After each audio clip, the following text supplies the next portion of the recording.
Mes chers amis, ensemble avec la prière, nous donnons de la tzedaka et nous prions à Kadosh Baruch Hu, comme c'est le mois d'Ani Hashem Refera, Rosh Chodesh Iyar, le mois de la guérison. S'il te plaît, à Kadosh Baruch Hu, amène déjà la guérison à tout l'univers.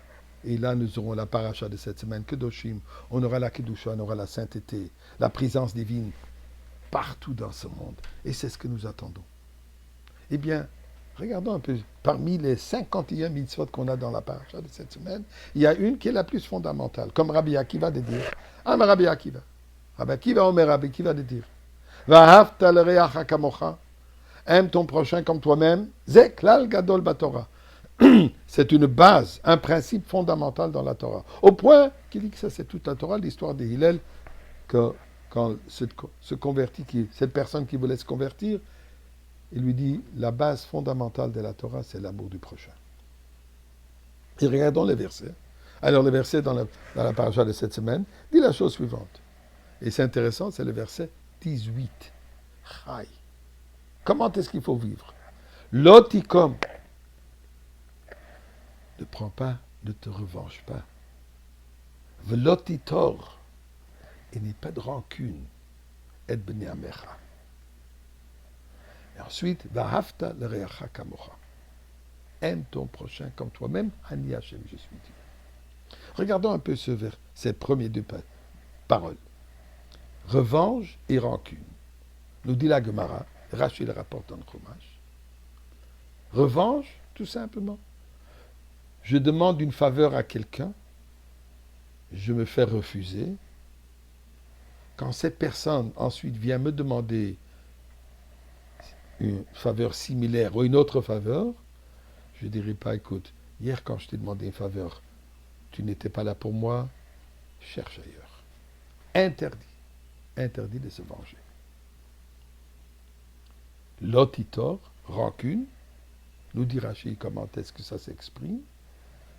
Il revient pour me demander une faveur, je n'ai pas le droit de lui dire, moi, je te fais la faveur. Et je ne vais pas agir comme toi tu as agi. Pourquoi ceci contient un sentiment de rancune, un sentiment de haine contre cette personne tout au long jusqu'à présent. Ça, c'est interdit.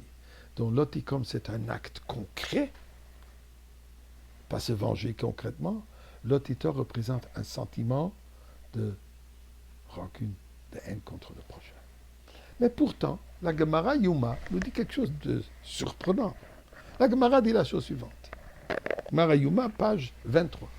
Kol talmid chacham she'eno nokem venoter kenachash. Chaque sage, chaque érudit qui ne se venge pas et qui n'a pas de rancune comme un serpent, eno talmid chacham, n'est pas considéré un sage, n'est pas considéré un érudit.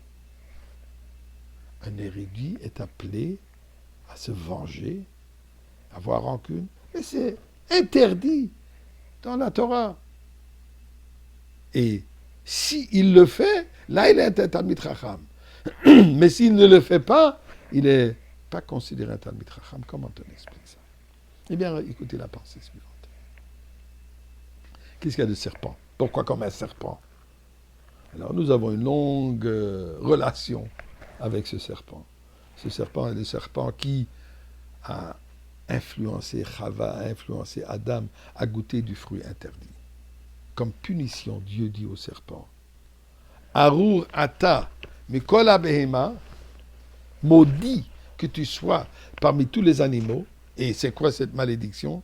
Al gechoncha telech, sur ton ventre tu vas craper. Va afar tochal kol yemei chayecha.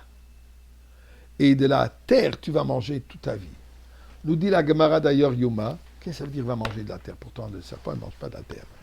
Il dévore même des petits animaux. Pour nous dire que même quand il mange une chair d'animal, n'a pas de goût. Pour lui, ça a le goût de la terre. Ce que ça représente, qu'il ne profite pas personnellement. Il n'a pas de plaisir de ce qu'il mange. Nous dit la Gemara. Un Talmid Chacham, un sage, il a une responsabilité de protéger la Torah. Il a une responsabilité que quand il voit qu'il y a quelque chose qui ne fait pas comme il se doit, Il faut le réprimander. Mais de quelle manière? Comme le serpent. N'est pas du plaisir. Ce n'est pas pour toi personnellement, c'est pour la cause divine. Ceci est aussi l'idée d'aimer le prochain. Comment est-ce qu'on peut aimer le prochain? Alors, si je vis pour mes intérêts, alors je m'aime moi-même. Mais si ma vie est imprégnée par la reconnaissance, la présence divine dans tous les aspects, donc le prochain n'est pas moins important que moi-même. Aime le prochain puisque je suis Dieu. Reconnaître l'existence de Dieu.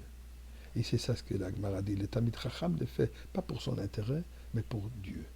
Quand nous vivons de cette manière, et nous vivons de cette manière, on mérite la Géoula aujourd'hui.